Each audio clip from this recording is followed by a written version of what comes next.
Возможно потому, что пустыня Гоби уже начинала свое расширение и становилась непригодной для жизни. И установили мирные отношения со всеми соседями.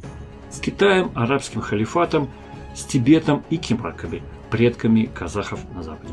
Из всех степных империй киргизский каганат был единственной мирной державой. Китайские императоры династии Тан считали каганов родственниками, так как происходили из той же фамилии Ли, как и легендарный первый правитель киргизов Ли Лин. А арабы регулярно отправляли к киргизам караваны. Это было развитое государство со своей письменностью, не похожее ни на последующее уйгурское древнемонгольское письмо, ни на другие системы, и происходившей от древнетюркских архонских надписей VIII века. У киргизов существовала развитая металлургия, не уступавшая китайской, основанная на древних традициях степной металлообработки алтайских и саянских кузнецов. В Минусинской котловине у киргизов было множество городов и деревень, как сообщают арабские географы. Они выращивали проса, то есть занимались не только кочевым скотоводством, но и земледелием.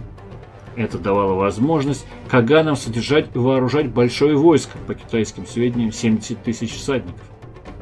Позже киргизские хакасские воины служили наемниками по всей Евразии, а Золотаревское городище под Пензой в 1236 году защищали вместе с булгарами и русскими именно киргизские воины. Киргизский каганат просуществовал до Великой засухи X века. Его никто не завоевывал, не разбивал и не разрушал. Его погубило изменение климата. Засуха превратила Великую степь в пустыню, и каганат исчез вместе со стадами и воинами-кочевниками. Когда в конце X века засуха кончилась и кидане вторглись в степь, они не нашли там ничего. Киргизов не было.